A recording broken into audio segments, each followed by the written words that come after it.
1. You will hear two students talking about university clubs and societies. First, in the exam, you will have 20 seconds to look at questions 1 to 7.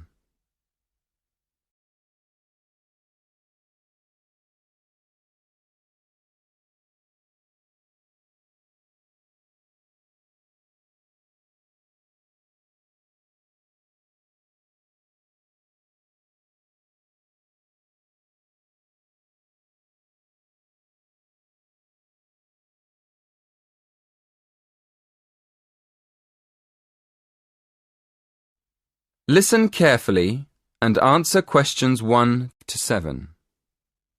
Hello, are you the person to ask about joining a club? Yes, I am. What would you like to know? Well, I'm interested in several things, but I'd like to know more about the different clubs and how much they cost. I'm looking for a small club that's not too expensive. OK. Have a look at this table. You can see the names of the clubs, the fees, and the number of members. I'm afraid they aren't in any order. If you look at the top of the list, the first club is table tennis. That's one of our new clubs. Oh, right. So the table tennis club costs £20. That's quite expensive. Yes, it is a bit expensive. The cross-country cycling club is cheaper, though. Membership fees are only £15, but on the other hand, it's got 100 members. The film and drama club costs a lot, doesn't it? Yes, £50 is a lot, and that's probably why it only has 12 members. Is there any other club you think looks interesting? Look at the next one, street dance. Have you ever done any street dance? No, I haven't really. It's the cheapest. It only costs £5. OK. Shall we start with your interests? What do you like doing best? Well, I like photography. I've got a professional camera, so I take it quite seriously. But I can't really imagine belonging to a club to take photographs. I usually go on long walks on my own and take photos. So I like photography, but I wouldn't want to join a club to do it. OK. So what else do you like doing? Running? Oh no, not running. I like walking, but I hate running. I'm afraid the running club isn't for me, or the cycling club. And film and drama? No, it's far too expensive. But I do like yoga. I've practiced yoga on and off for years. How many members does the yoga club have? It's always a small group. A lot of people sign up at the beginning of term, but they stop going after a few weeks. So they're left with a few regular members every year.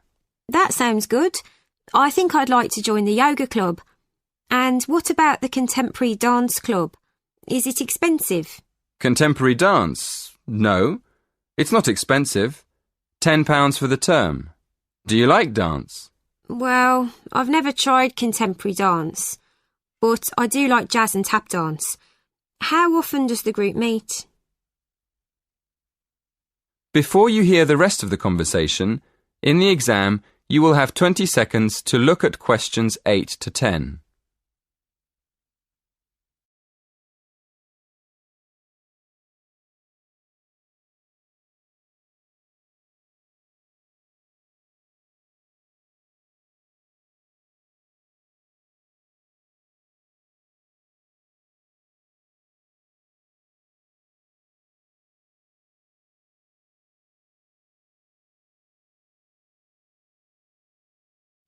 Listen and answer questions 8 to 10.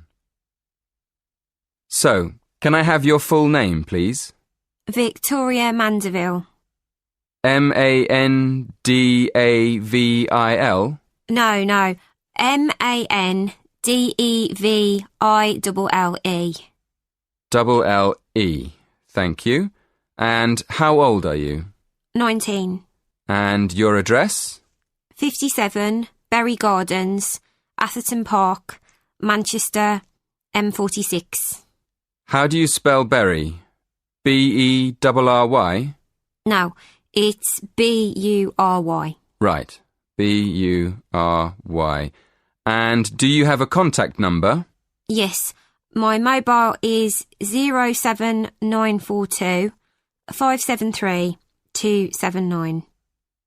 07942 573 279. Yes, that's right. Is that all? One more thing. Do you have an email address?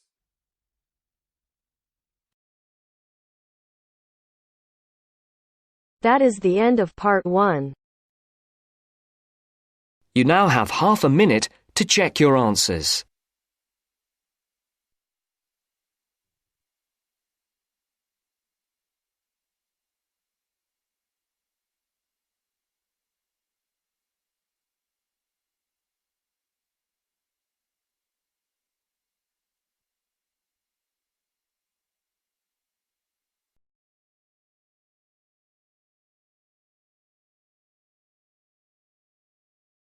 Now turns to part 2.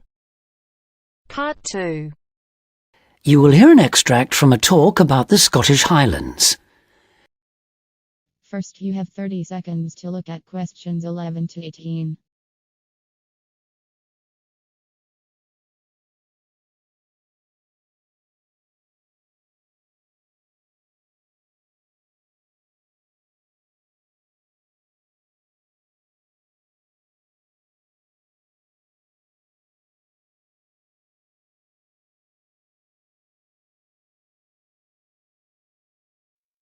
Today I have with me Moira Mackenzie, the author of several books in a well-known series of travel guides, and she'll be talking about what is probably the most fascinating wildlife area in Europe, the Scottish Highlands. Moira. Yes, that's right. And it's a wonderful place to visit with lots to do in an area that makes up over half of Scotland. Including the 790 islands that lie scattered around the coast, it covers 39,000 square kilometres. Getting there is easy. From here in Glasgow, a good starting point is Fort William on the west coast, with regular bus and rail services linking the two. I'd recommend the train, which takes 4 hours to get there. Alternatively, you can take the Highland Line, which takes the more easterly route up to Inverness. That, in fact, is a bit quicker, taking around 3.5 hours to cover the 280 kilometres from here. There are also two main options by road. You can take either the A9 up through Stirling and Perth and then on to Inverness, or else on the west there's the A82 which runs up to Fort William and then, if you want, on to Inverness. Now, a lot of people associate the Highlands with bitterly cold weather, but in fact the region has a generally mild climate as a result of being surrounded on 3 sides by sea, particularly the warm waters of the Atlantic. At sea level in the west, for instance, the temperature ranges on average from a minimum of 1 degree centigrade in January up to 18 in July, and you can actually see palm trees growing there. Obviously, though, the temperatures will be lower inland and on higher ground. You can expect it to rain a lot too, particularly in the west, where annually as much as 2,000 millimetres regularly falls, though this helps account for the rich variety of vegetation and wildlife. When you get there, you'll find there are plenty of reasonably priced places to stay. In Fort William, for instance, you can find a room for the night in a small hotel or a bed and breakfast for just £25, or for £28 to £30 in Inverness. It's probably a good idea to book ahead though, especially in the summer months. With all the leisure, sports and cultural activities on offer, the towns are becoming increasingly popular with visitors. For example, accommodation in Inverness won't be at all easy to find this year around the 23rd of July, as that's when the local Highland Games will take place. So, if your aim is to see the countryside, it may be best to stay in a small village.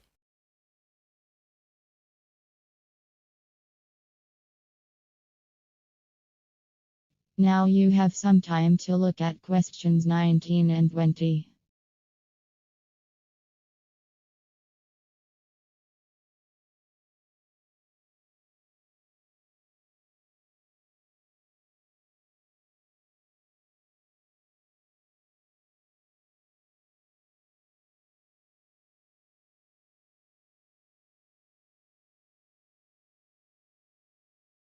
As I mentioned, there's a huge range of wildlife in the Highlands, but for those visiting the area, there are some basic ground rules that are essential if we are to protect it. Firstly, you should make every effort not to disturb birds and animals, and one way of doing this is to blend in with your surroundings, for instance by avoiding brightly coloured garments such as orange anoraks. To see wildlife clearly, it's best to use binoculars, keeping your distance. This is particularly important during the breeding season. Wherever possible, use a hide so that they are less likely to detect your presence. Surprising though it may seem, visitors are advised to use their cars where no purpose-built hides are available, as people are apparently less likely to startle animals if they stay inside their vehicles. You may even find that creatures come up close to where you're parked, in which case, wait until they've gone before you move off. It should really go without saying that it's essential to be as quiet as possible, though sadly some people need reminding of this. Oh, and one other thing. Wild animals and pets don't mix, so please leave your dog at home or at least somewhere he or she can't chase the wildlife or damage their habitat.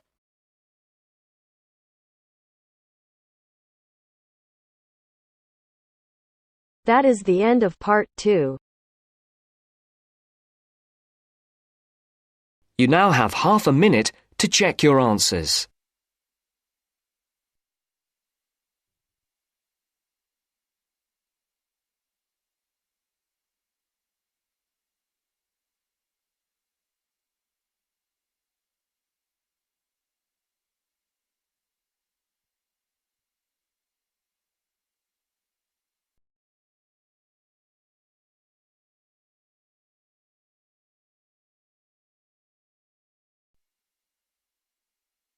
Now turns to part 3.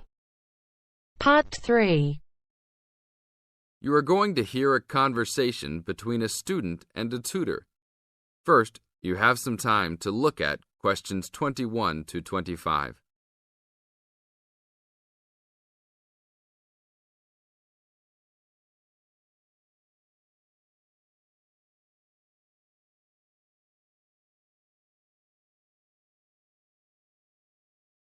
Now listen to the tape and answer questions 21 to 25. Hi, Brad. I was wondering if you have time to answer some of my questions about my upcoming test. Sure, no problem, Jeff. What is it that you're having problems on? Well, it's for my English final. We have to prepare a 5-minute speech to present in front of the whole class, including the professor, so I'm a little bit worried. Is there any specific topic, or can you do it on whatever you want? It has to have something to do with the origins of English literature. I'm thinking of doing it on Shakespeare, but I bet many other students will have the same idea. That's fine. Don't worry if others are doing the same thing. As long as you do a good job, that's all that counts. A good professor will grade all students fairly. You really think so? I suppose Shakespeare is the most famous author, so it should be fine. Besides, Shakespeare has so many works. You only have to choose a couple of them and talk about those. I guess you're right.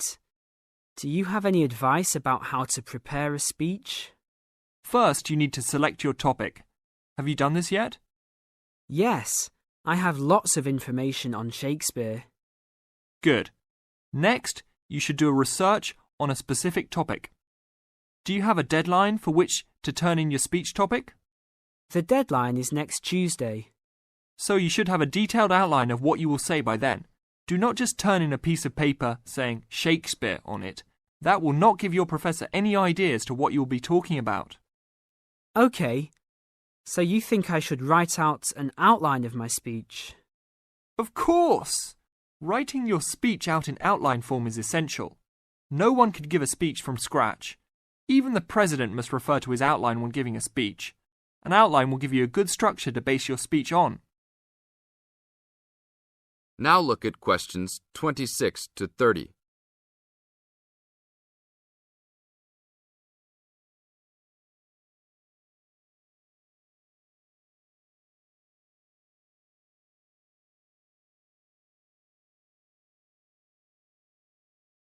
Now listen to the tape and answer questions 26 to 30. That's true. I was thinking that I would do an outline last, after I figured everything out. But I think your idea is better. What should I do after I have an outline prepared? You should then write the speech out, word for word, what you're going to say. This is so you'll have a firm idea of what you will say. It doesn't mean that the speech you will give will be exactly the same, but at least you have a fairly good idea what the final product will be. At this point, I can read it over for you if you want. Really? That would be great. I would appreciate that so much. No problem. Once you write it out, the next step is to practice giving the speech. At first, you can do it in front of the mirror, so you can see your expressions in your presentation. After that, you should practice giving your speech to some friends. I can listen to it for you too. That's a great idea. I really owe you a big favour then. Sure, you can do my Latin homework for me. Just kidding. Seriously, don't worry about it. I can help you with anything you need. So when is the speech due? Well, the speech topic is due next Tuesday. The speech itself will be due next Friday. I can help you any time you want because I have no tests this next week. Besides, I'm an English major and Shakespeare's one of my favourite authors, so helping you out will be no big deal. Thanks so much. Well, I'm going to the library to get started on all this. I'll call you tomorrow. See you tomorrow then. That is the end of part 3. You now have half a minute to check your answers.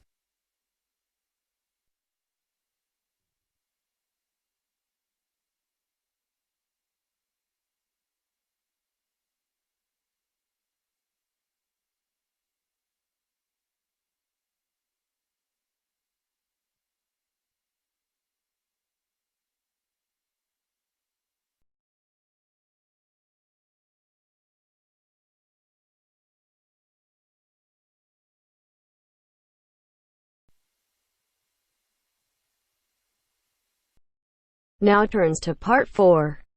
Part 4. You will hear a lecture about the Inuit Eskimos of Alaska and Canada. First, you have some time to look at questions 31 to 40.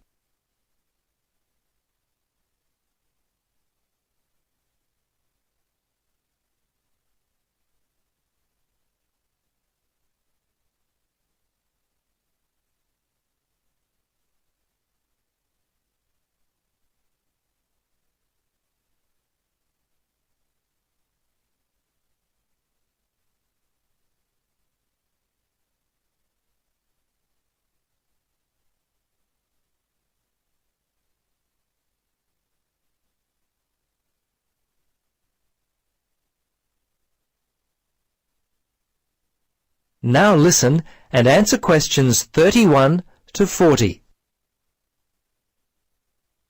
Good afternoon. In our lecture today, we will continue our study of people who inhabit the northernmost regions of the world. Our focus will be on the native inhabitants of Alaska and Canada, the Inuit Eskimos. They have been called the native inhabitants, as the Inuit were the people who had most recently migrated across the gap between Alaska and Siberia.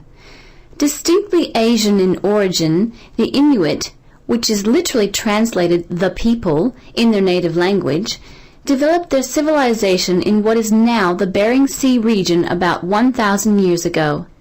Their culture spread eastward and is called the Thule culture, after the place in northern Greenland where archaeologists first discovered it. The first Europeans to meet Inuit people were Norse settlers in what is now northern Newfoundland, Canada. These settlers lived there for a short time around 1000 AD. Approximately 500 years later, beginning in the 1500s, European whalers, fishing crews, and explorers met many Inuit along the coast of Labrador. Russians and other Europeans first met Alaskan Inuit in the 1700s. 100 years later, in the mid-1800s, whalers began to hunt in the Arctic. Some Inuit were employed by whalers and traded with them during that time. Perhaps one of the most interesting aspects of the Inuit is how they were able to survive and grow in such a harsh Arctic environment. Firstly, and not surprisingly, their homes were well adapted to the freezing conditions. They lived in predominantly two types of housing that would keep them warm. In the cold summer, they would live in tents that were made from the skin of the animals they had hunted for food, and they also traveled in boats.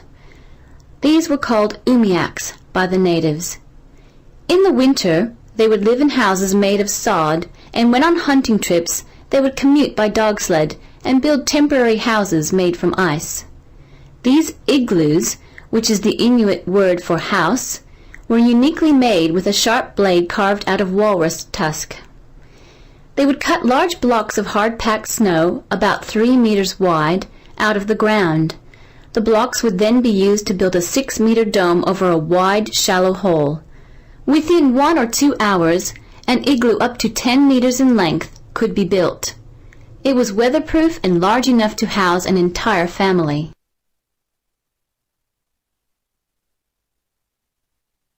Very early in their history, they managed to develop the technology to hunt the huge bowhead whale, which was the staple food source for them at that time. They also hunted walruses and seals. On land, they hunted polar bears, moose, and various other game. The harsh environment in which they lived meant that a steady supply of food was often difficult to come by. Therefore, the Inuit were a people constantly on the move, looking for food, which meant that their dwellings had to be easily built and easily dismantled. They inhabited the wide open land and, as such, moved freely around it in search of food. Today, the traditional way of life has basically ended for the Inuit. They live in wooden homes rather than in snow houses, sod houses, or tents. They wear modern clothing instead of animal skin garments. Most Inuit speak English and Russian. Some speak Danish, while fewer still continue to hold on to their cultural roots by passing on to the younger generation their native language. The kayak and umiak, their principal means of travel, have given way to the motorboat, and the snowmobile has replaced the dog team. The combined percentage of the Inuit population in Alaska and Canada stands at 63%, the latter being 29% and the former around 34%. Some Alaskan Inuit live in towns and cities, but the majority live in small settlements and hunt and fish for most of their food. Most of those in Canada live in towns in housing provided by. That is the end of part 4. You now have half a minute to check your answers.